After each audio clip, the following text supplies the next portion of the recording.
One of my favorite trailblazer woman. Is that not the best? Mrs. Motwani? I am so happy. I'm happy too. But before we get started, let's give a big round of applause to Beth. From what I heard, this is my first time here. She has all the ingredients for you all to be successful right in this room. So I'm very happy to be here and very proud to be here with you. We are so happy. So let's go to Missouri. Yes. With your husband and your 2 boys, and you're in the retail business. Here, by the way, look at the picture. You don't know I have this picture of you and Nitin and Dev. Is that great? Oh, lovely. Is that great? Yes. As a single mother of 2 boys, that very picture. Proud mother. Love that. Proud mother. Yes. So, Missouri, husband, 2 boys. Talk about the decision to move to Fort Lauderdale. You're taking me back to my journey. Missouri, for all of you, that's where I started. When I came from India, I came to Missouri, and in St. Charles, Missouri, which is a historic district, we had a store, retail, which we expanded later on to wholesale from Hong Kong, India, Japan, and Taiwan. It was an experience. I mean, those days were very different from today. There was no technology. There were no relations. I was brand new in the country. And it was determination, I would say, that I have to make it work and be successful, like challenge. There won't be enough time today to talk about it. We will fast forward it because the story goes on till today. And so when you were in Missouri, you were investing in multifamily, right? Originally, we started that. Now, on the side, we started doing apartments and multifamily, and because that was an additional source of income. And one of the things that you learn from this is while you are doing something, the most important thing in most of us is that fear of, because you need that money to pay your bills. And to let go that and take a risk becomes very risky. So what is it that we learn from that is start something on the side. You are in commercial real estate. So you do this every day, but you don't look at it from that angle. You are only focused on your sale, which is very important. But there are a lot of opportunities that go past by you. So that's where we started that. And when life took its turn and we had to move to Florida. Was that because of health reasons? Yes. Okay. And you bought, Mary Mac was your first investment on Fort Lauderdale Beach. Yes. By the way, in 1976, my parents bought a motel on a beach in Flagler Beach, which is by Daytona in St. Augustine. So I thought that was very interesting. Yeah, this was 86. Yes. So in 86, in October of 86, you closed on your first hotel on the beach. Yes. And you picked it because of spring break. Yes. We moved for health reasons. We did our homework. We visited and we asked around everyone, and everyone said that this is a great market. You will make so much money in season during spring break that you don't have to worry about anything. And we thought, well, we have good weather that we needed for my husband's health, and at the same time, there was good future. So that decision was made. We bought Mary Mac Hotel. And then 3 weeks later, when the heydays were supposed to come, we are all excited, we are all ready. We invested more money in it because the rooms had to be ready. We were told every room will be gone, you'll be selling out. And city of Fort Lauderdale decided that they don't want spring break. Just like what's going on right now with Miami Beach. As some of you that live here, Miami Beach does not want spring break.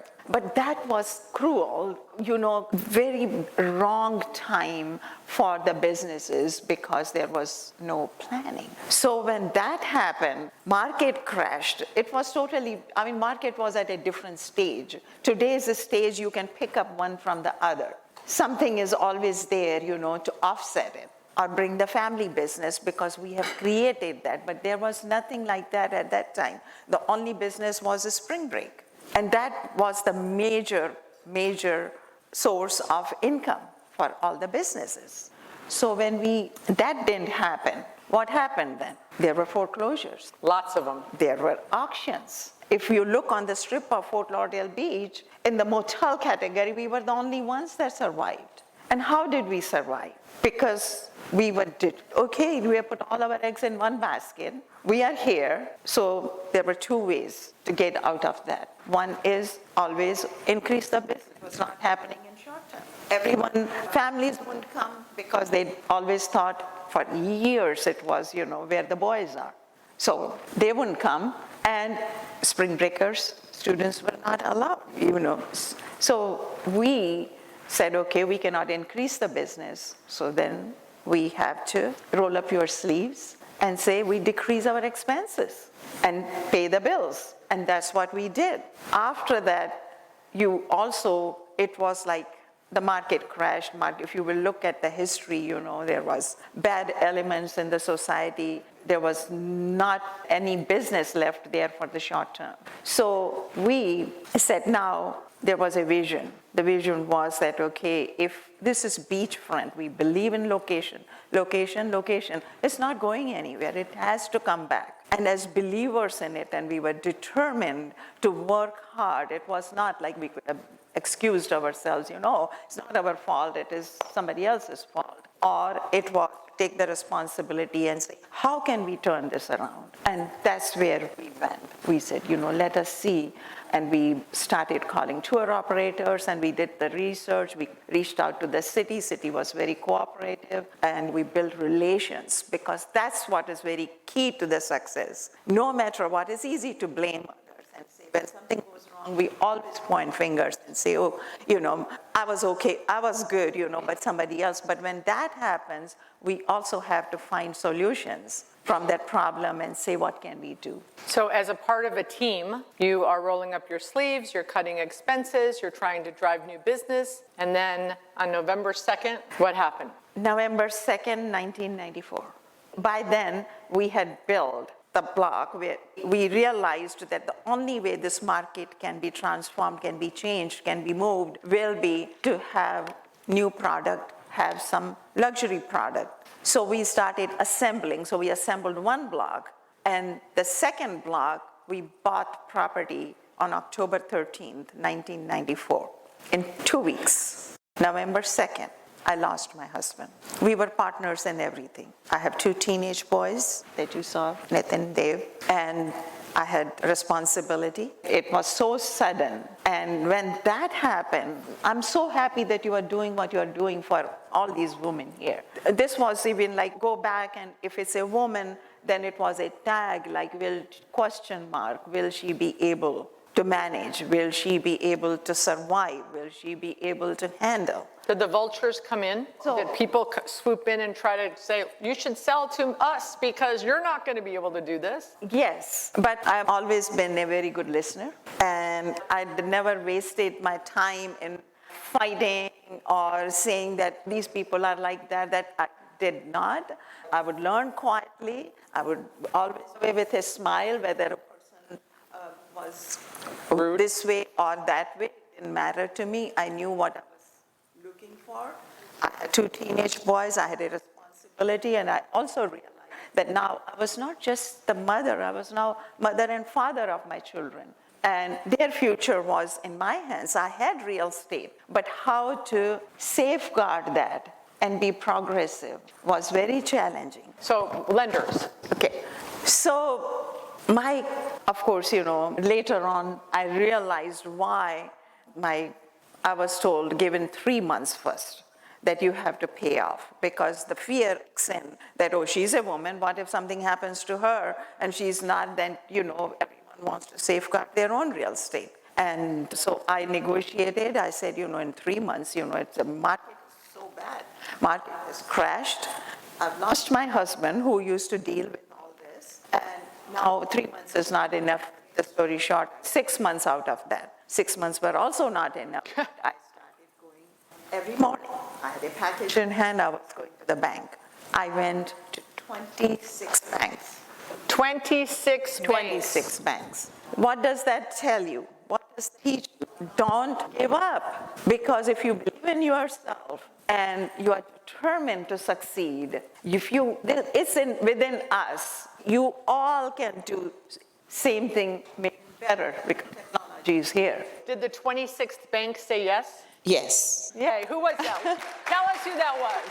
That bank is no longer there. It was TransCapital. But the interesting part is, see how life moves forward and, it's a full circle, we come back. The chairman of that bank, who I didn't know at that time, I only knew one of the partners, he was the loan officer, as far as I'm concerned, that I was dealing with, who knew me from my properties and knew how hard I worked, and he had confidence. So years later, I bought a house when I sold my motels, and I had the approvals, and I made the deal in 7 Isles on water. And I had neighbors. So a couple years later, I was friends with my neighbors, his wife, and we went out, all that. I didn't know that who they were from that perspective.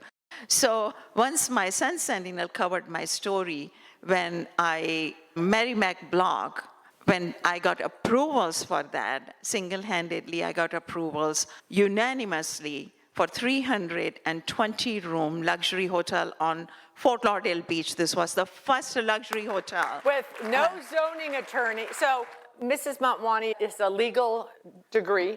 I have a law degree, yes. Right, a law degree and Never practiced. economics. But so for those of us that are developers, no lawyers, no zoning lawyers, nothing. She went in, talked to the city, looked at what can I build here, and then got her entitlements single-handedly. Crazy. Thank you.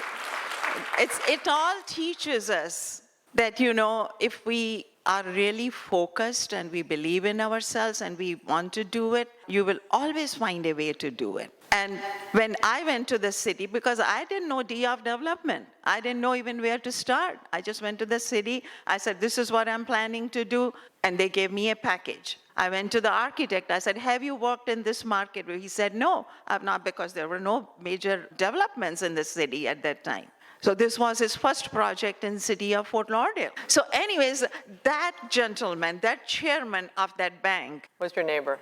He was my neighbor. When he read my article, his wife called me. She said, we have to take you out for lunch. And then he said, I couldn't stop myself, but now sharing with you, the bank, the 26th bank that you have mentioned in the newspaper, I was the chairman of that bank. Amazing. That's amazing. And today, we are friends, and he's investing in us. Amazing.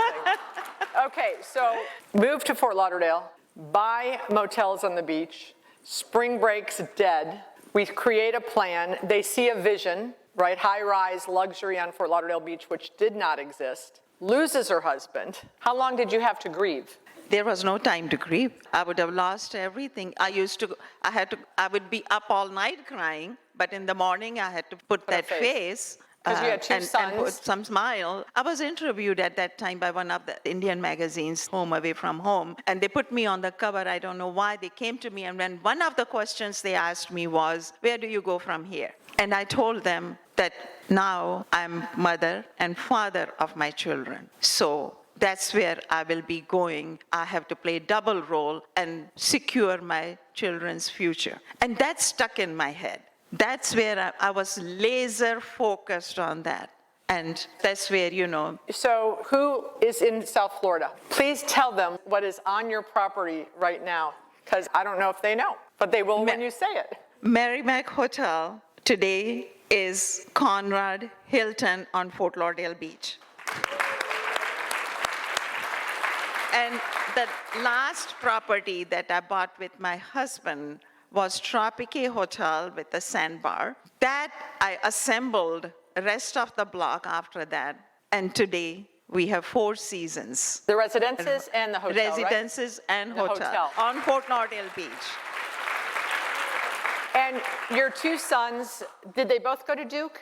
Yes, it so happened they went to same schools, they went to public schools, they went to Duke, they went to Wall Street, they went to Columbia, did their real estate development. I'm very, very proud of them. And then, it's so funny, my son, one day I called them when I was working on this deal, what stands as a Conrad Hilton on Fort Lauderdale Beach. So I was going to New York, and my meeting was in Trump Tower. So I called them and I said, I'm going to be there for a meeting this group for lunch. Can you both join me?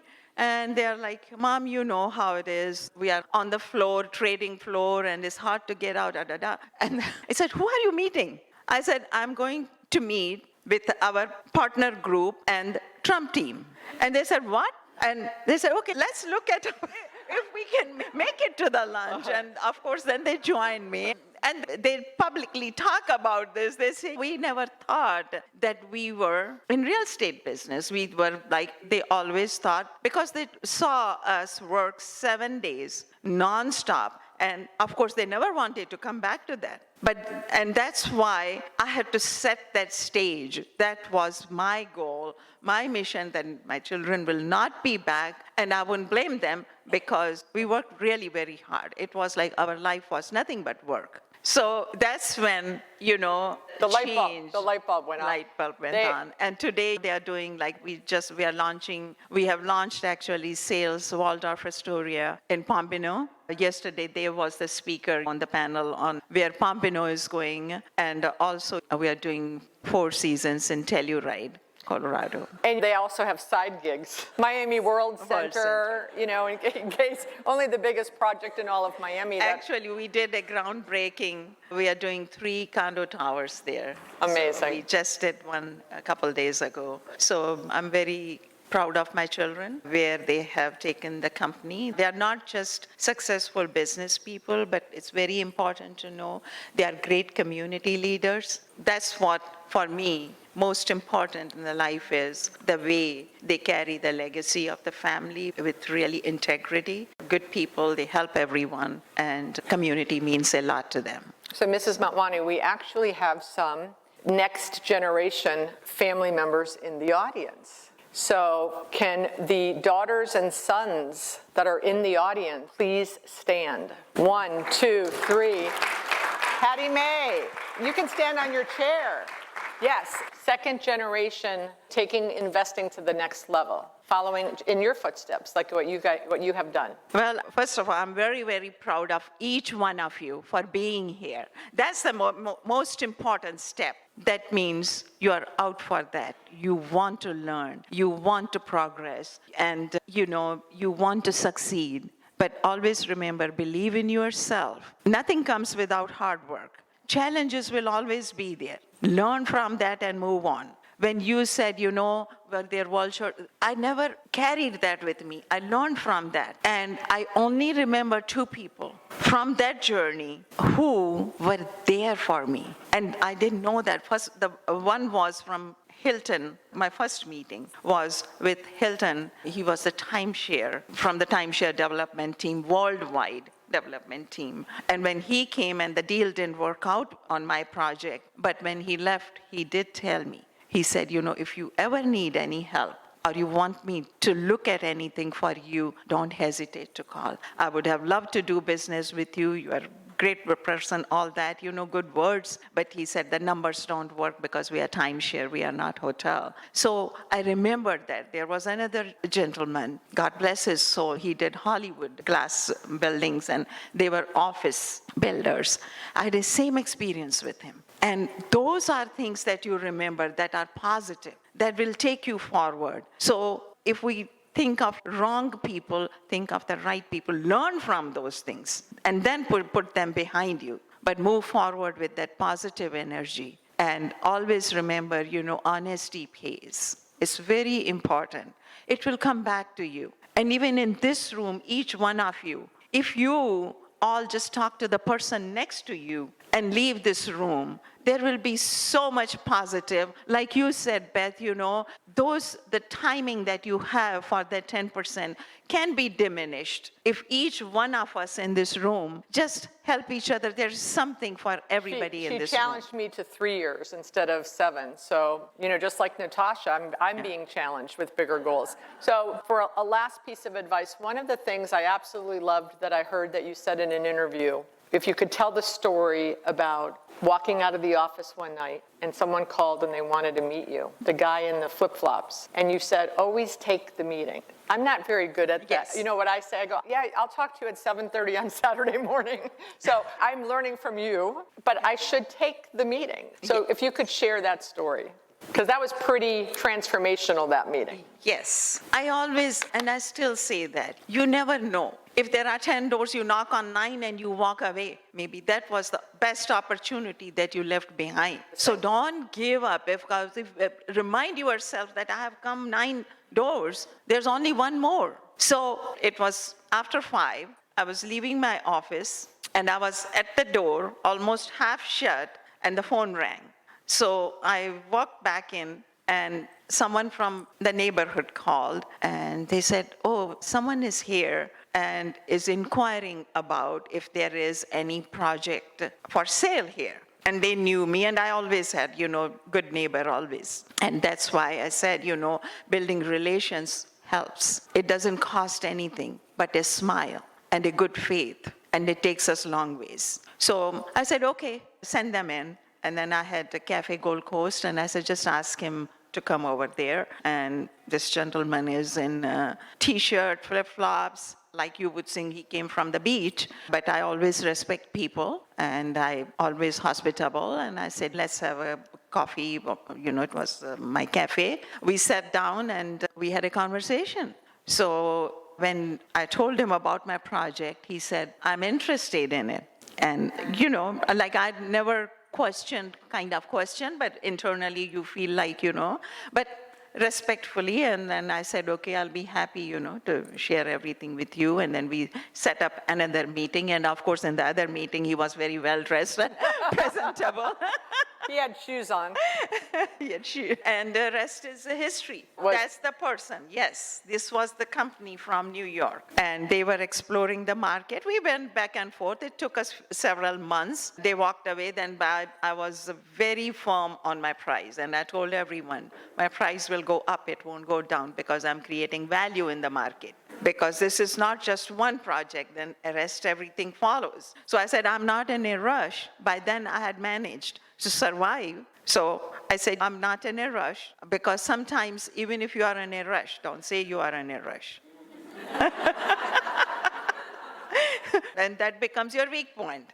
And they went next door to next door to next door. But like I said, this was the only project that was one owner project. It was shovel-ready project. And I was very flexible, and they knew that I got these approvals. Everyone reads, in the paper, and they knew about some history about the project. So, and they very much wanted that I should still be involved in the project because I knew the market, and I was the one kind of pioneering the destination. So all those ingredients came together, and finally we made the deal. And later on, when I said the Trump, then I became limited partner with the Donald Trump also. Is this woman amazing? Thank you. So, trailblazer, pioneer, attacks obstacles, optimistic, positive. Thank you so much for being here. It's been a pleasure to meet you. Any final words for the ladies in the audience? Yes. First of all, I do want to say again, I'm very proud of my children, and this is again to all of you youngsters here.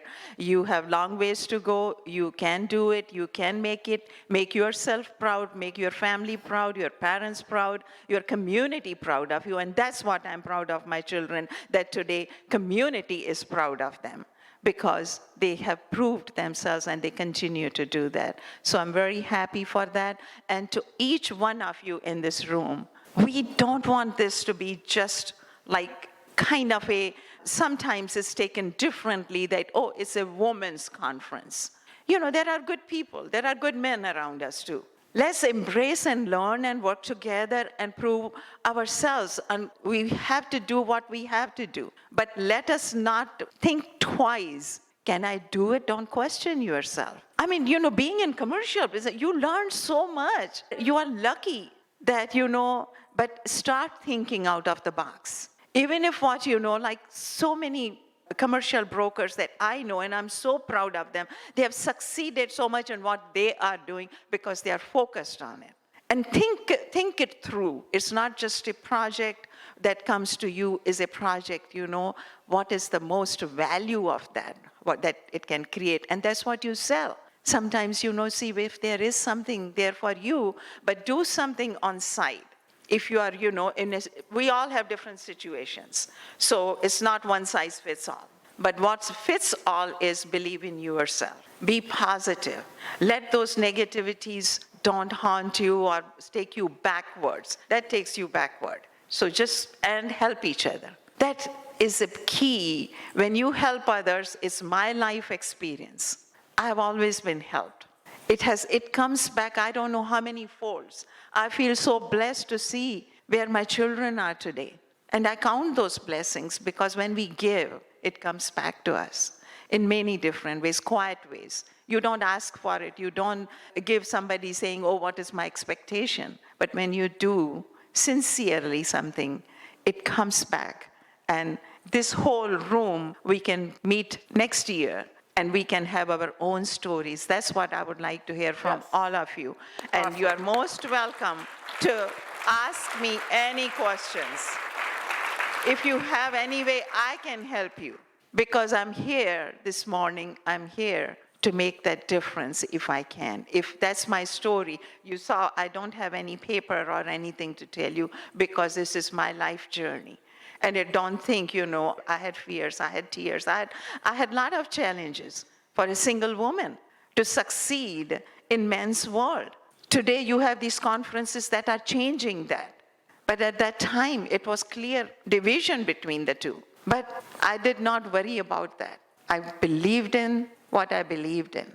I was given a big check, but they shorted me a few million on that. And they thought, she's a woman. She said, oh, Saturday morning, 10 o'clock, someone walks in and says, we're having a coffee, and said, oh, bank is open, my bank is open, you can deposit this check, and you can go and enjoy yourself on French Riviera, you can go shopping. And like I said, I never got angry, I never had any tantrums or I just looked at the check, and gradually, after he was done, I just moved it to him. I said, thank you very much, but my price will go up. This is my children's future. I'm not taking any less, it will only go up.